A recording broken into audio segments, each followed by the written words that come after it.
Alhamdulillah, alhamdulillahilladzi bi ni'matihi tatimmus shalihat. Asyhadu an la ilaha illallah wahdahu la syarikalah wa asyhadu anna Muhammadan abduhu wa rasuluhu alladzi la nabiyya ba'dah. Ikhwatillah rahimani wa rahimahullah, Bapak Ibu semua yang dimuliakan oleh Allah. Bulan Ramadan ini hadirin, itu kesempatan bagi kita semua untuk benar-benar membersihkan dosa-dosa kita.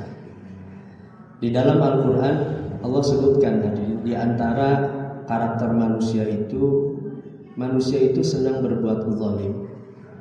Dalam Al-Quran ketika orang berbuat dosa, dia disebut juga dengan orang yang sedang berbuat zalim hadirin. Tapi uniknya di dalam Al-Quran penyebutan zalim ini, misalkan di dalam surat Fatir ayat ke-32 Allah sebutkan manusia sebagai hamba yang zalim. Faminhum zalimun li nafsi. Di antara manusia itu ada yang berbuat zalim, berbuat dosa. Di dalam ayat lain surat Al-Ahzab ayat ke-72 Allah dengan menggunakan kata yang lain, bukan dengan kata zalim tapi dengan kata zalum. Innahu kana zaluman jahula, manusia itu zalum. Dalam bahasa Arab ketika kata dibentuk dengan bentuk fa'ul seperti kata zalum, itu maknanya mubalaghah. Allah ingin menunjukkan hadirin Bapak Ibu semua, bisa jadi kita bukan sekali dua kali berbuat dosa, tapi ada hamba-hamba Allah yang mungkin berulang-ulang kali berbuat dosa. Itulah makna zalim. Tapi di dalam ayat lain justru Allah menggunakan kata yang lain, bukan zalim, bukan zalum, tapi Allah menggunakan istilah zalla. Kata Syekh An-Nabulsi, hadirin Bapak Ibu semua, kata zalam itu dalam bahasa Arab maknanya lebih daripada zulm. Menunjukkan di antara kita, di antara manusia itu Allah ingin mengisyaratkan ada orang yang bukan berulang kali berbuat dosa, tapi bahkan mungkin dosanya teramat banyak. Bahkan dosanya mungkin tidak terhitung. Begitu banyak dosa yang ia lakukan, itulah yang disebut dengan zalim. Nah, hadirin Bapak Ibu semua oleh Allah, namun hadirin, begitu indahnya, luasnya ampunan Allah. Allah ingin meyakinkan kepada kita semua, di antara sifat-sifat Allah hadirin, Allah mencakup mengampuni dari seluruh karakter manusia ini. Andaikan manusia berbuat zalim, ingat di dalam surat Ghafir ayat ketiga Allah punya sifat Ghafir. Ghafiridz dzanbi wa qabilit taubi syadidil iqabi dzitaul. Dialah Allah yang mengampuni dosa seorang hamba. Satu waktu kita berbuat dosa, jangan khawatir hadir. Kita memiliki Allah yang siap mengampuni dosa kita. Kata Ghafir itu kata para ulama itu maknanya as-satru wal izalah. Dengan magfirah Allah, Allah siap menghapus dosa kita, bahkan Allah menutup dosa kita, orang lain tidak tahu dosa yang kita lakukan hadir. Bahkan mungkin anak kita, istri kita, hari ini Bapak Ibu semua, kita terlihat soleh itu bukan karena kesolehan dan kebaikan kita, tapi karena dosa yang sedang ditutup oleh Allah Subhanahu wa Ta'ala. Namun satu waktu mungkin kita mengaku sadar bahwa bukan sekali dua kali kita berbuat dosa, tapi mungkin berulang kali. Maka Al-Quran menyebut zalum. Tapi ingat hadirin, di dalam ayat lain Allah bukan hanya Ghafir, tapi Allah pun punya sifat Ghafur. Di dalam surat Az-Zumar ayat ke-53 dengan indah hadirin Allah meyakinkan kepada kita, Qul, katakanlah Muhammad, ya ibadiyalladzina asrafu ala anfusihim la taqnatu min rahmatillah. Wahai hamba-hambaku yang melampaui batas dalam berbuat dosa, sudah israf hadirin. Orang kalau makan satu hari 2-3 kali mungkin ya normal saja Pak. Tapi kalau dia makan sampai 10 kali, lebih dari itu 20 kali, itu namanya israf. Ada orang yang berbuat dosa mungkin sehari berulang-ulang, banyak sekali dosa yang dia lakukan. Tapi hadirin Bapak Ibu semua, perhatikan ayat ini. Ada seorang hamba yang dia berulang-ulang berbuat dosa, masih sempat-sempatnya Allah memanggil hamba ini bukan dengan panggilan hei para pendosa, hei engkau yang senang bermaksiat, tapi Allah masih memanggil hambanya, ya ibadi, wahai hamba-hambaku. Hadirin Bapak Ibu semua, misalkan kita punya teman atau tetangga, naudzubillah ya, satu waktu tetangga itu sering menyakiti kita, setiap hari menyakiti kita, menzalimi kita, bahkan bertahun-tahun lama menyakiti kita. Satu waktu kita ingin memanggil orang yang setiap hari menyakiti kita. Kira-kira kita memanggil orang itu dengan panggilan baik, panggilan buruk, hadirin? Biasanya kalau saking kesalnya apa panggilan buruk? Allah memanggil hambanya yang berbuat dosa, ya ibadi, wahai hamba-hambaku, la taqnatu min rahmatillah. Janganlah kalian berputus asa dari rahmat Allah, karena kata para ulama, ketika seorang berbuat dosa, kemudian sebanyak apapun dosa yang ia lakukan, ia kemudian berburuk sangka kepada Allah bahwa Allah tidak akan mengampuni dosanya, maka itu dosa kedua kalinya, karena sudah menuduh Allah seolah-olah Allah tidak mampu mengampuni dosa seorang hamba sebanyak apapun dosa yang dilakukan oleh hamba.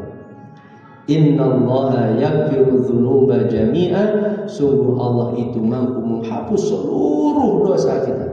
Innahu huwal ghafurur rahim. Allah sebutkan sifat Allah, hadirin, bukan dengan kata ghafir, tapi dengan kata ghafur.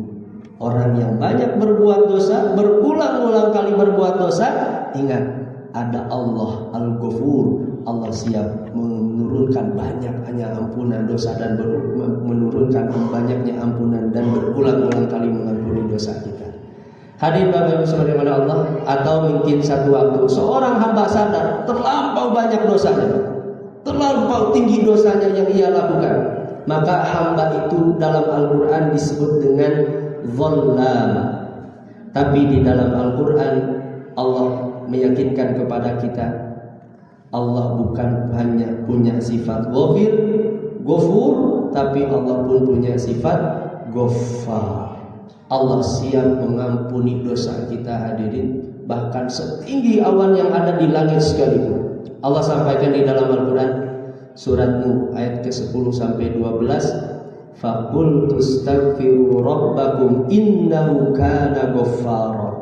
Beristighfarlah kalian, kata Nabi Nuh, sungguh Allah itu Ghaffar, Allah Maha Pengampun. Hadirin, yang digunakan kata Ghaffar, Pak. Bapak Ibu semua, andaikan saya izin bertanya, hadirin, Nabi ayat ini berbicara tentang ajakan Nabi Nuh alaihissalam kepada umatnya. Berapa lama, hadirin, Nabi Nuh berdakwah kepada umatnya, Bapak Ibu semua? Andai saja 950 tahun, hadirin, berarti dulu pernah ada sekelompok manusia selama 950 tahun bermaksiat kepada Allah. Selama 950 tahun mereka tidak mau bersujud kepada Allah. Saya tanya lagi, hadirin, kira-kira selama 950 tahun itu Allah beri rezeki tidak mereka, Pak? Beri. Selama 950 tahun meskipun mereka tidak mau bersujud kepada Allah, kira-kira mereka diberi nikmat tidak oleh Allah? Diberi, Pak. Andaikan kita punya anak asuh, hadirin, setiap hari kita beri makan, kita beri pakaian, kita sekolahkan dia, kita beri tempat tinggal, tapi setiap hari juga anak asuh itu kemudian menyakiti kita.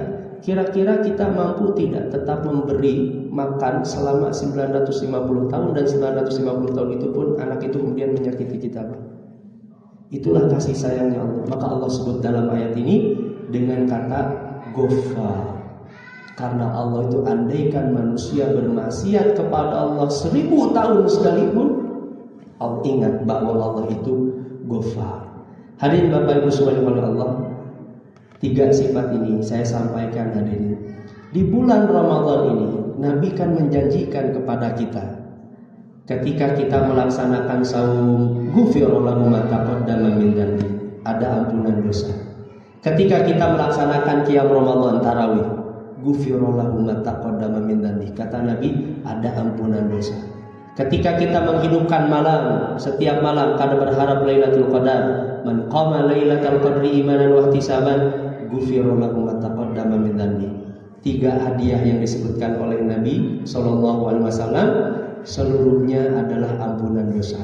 Hadirin Bapak Ibu semua, Nabi ingin memberitahu kepada kita, di antara hadiah terindah yang Allah berikan di bulan Ramadan itu adalah ampunan dosa kita. Maka wajar kata Imam Ibnu Rajab, andaikan benar ibadah seorang hamba, tulus dia ikhlas hadir kepada Allah, dia tulus saumnya, tulus tarawihnya, tulus menghidupkan malam Lailatul Qadarnya, maka Allah bersihkan dosa-dosanya seperti dahulu dia terlahir dari rahim ibu-ibu mereka sendiri. Alangkah bahagianya hadirin Bapak Ibu semua, andaikan kita semua yang dipilih itu oleh Allah Subhanahu wa taala. Maka wajar andaikan kata Nabi, rogima anfu rajulin, celaka sungguh seorang hamba idza dakhala alaihi syahrul ramadan, jika dia bertemu dengan bulan Ramadan, tsumman salakha, kemudian beres bulan Ramadannya, qabla an yughfar lahu, kemudian ia tidak mendapatkan ampunan Allah. Dari luasnya ampunan Allah di bulan Ramadan, ia hadirin untuk dapat ampunan pun tidak bisa. Sungguh keterlaluan seorang hamba yang seperti ini. Andaikan di bulan Ramadan, jangankan pengangkatan derajat, mendapatkan surga tertinggi, untuk mendapatkan ampunan dosa pun tidak mampu. Maka kata Nabi, sungguh celaka seorang hamba yang tidak mendapatkan ampunan Allah Subhanahu wa taala di bulan Ramadan. Semoga kita termasuk hamba